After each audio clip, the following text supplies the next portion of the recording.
আজি যোনটো পইণ্টৰ লুট দিছিলে সেই পইণ্টটো মানে 9:30 10টা বজাত খোলে। সেইকাৰণে ভাবিলোঁ ঘৰ ৰুমতে ভাতকেইটা খাই আৰু মানে লাহেকৈ ওলাই যাম। এতিয়া আহিছোঁ, গাড়ী ওচৰত পালোহি। লগতে আজি ভকতকো লৈ আহিছোঁ, হয় নহয় ভকত? মইতো এপাক ফুৰি আহোঁ। অঁ, ঠিকে আছে। এতিয়া আমি ব'লক যাওঁ, গৈ আছোঁ। আৰু আজি বেংগলোৰ অকণমান কোণা এটা দেখাম আপোনালোকক, চাব আপোনালোকে ভালকৈ।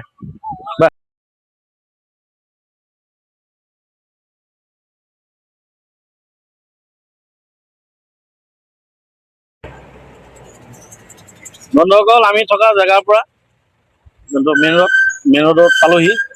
এতিয়া টাৰ্ণিং ল'ম, চিগনেল কৰি আছে। ইয়াৰ পৰা এইফালে ডাইৰেক্ট বেংগলোৰলৈ যায় আৰু এইফালে আপোনাৰ বিৰিডি বুলি কয়, মহীশূৰ যোৱা ৰোড। সেইটো আমি এতিয়া যাব লাগিব ৰাইটত।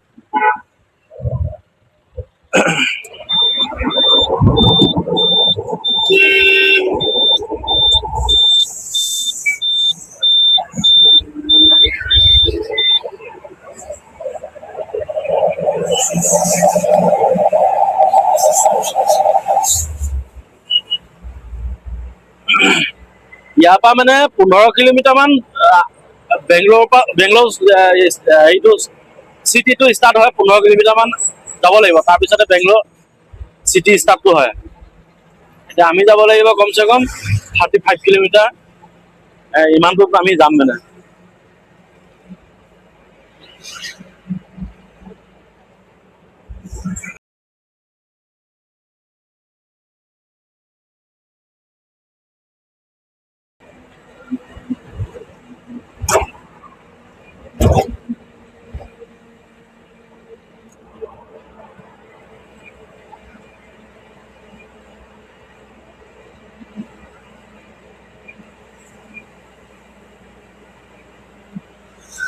এতিয়া ফ'ল' কৰি দে, এতিয়া ক'ব পাৰিম এইটো ৰাস্তাত যাব নোৱাৰোঁ, পইচা লাগিব।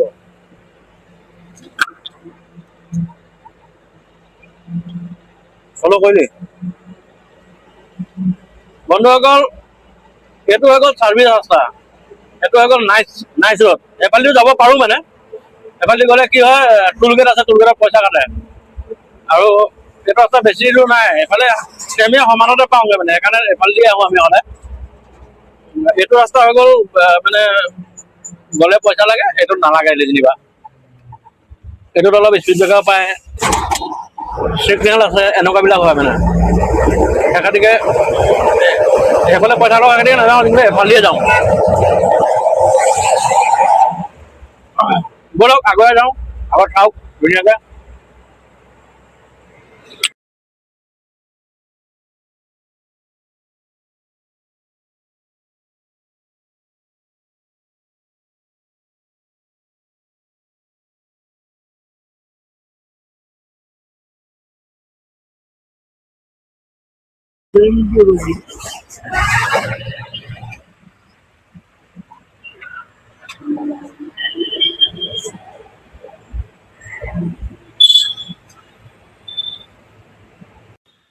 ফাইনেলি পাই গ'লোহি আনলোড কৰা জেগা।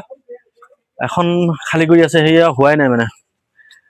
তাৰপিছত সেইখন হোৱাৰ পিছতে আমি খালী কৰিম আৰু পিছত আকৌ লগ পাম আপোনাক।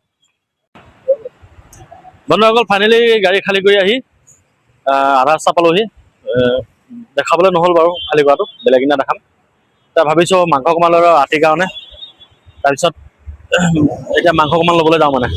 আহক মাংস লওঁ হয়, বলক। বন্ধুসকল, গৈছিলোঁ গাহৰি মাংস আনিম বুলি, কিন্তু আজি সোমবাৰ গাহৰি মাংস নাপায়। কাৰণ কেলৈ ইয়াত সোমবাৰে বন্ধ হৈ থাকে মাছ মাংস। ইয়াত মুছলিম মানুহ আছে, গতিকে ব্ৰইলাৰকে অকণমান পালোঁ, ব্ৰইলাৰকে 1 কেজি লৈ আহিলোঁ গধূলাৰ কাৰণে। গধূলা হাতত লাগিব। বন্ধুসকল, আজিলৈ আহিছোঁ। আজি ভিডিঅ'টো ইমানতে সমাপ্ত দিওঁ। আকৌ লগ পাম গধূলা ভাত সাজৰ লগত। ভিডিঅ'টো যদি চাই ভাল পায়, ছাবস্ক্ৰাইব কৰি ল'ব আৰু লাইক কমেণ্ট কৰিবলৈ নাপাহৰিব।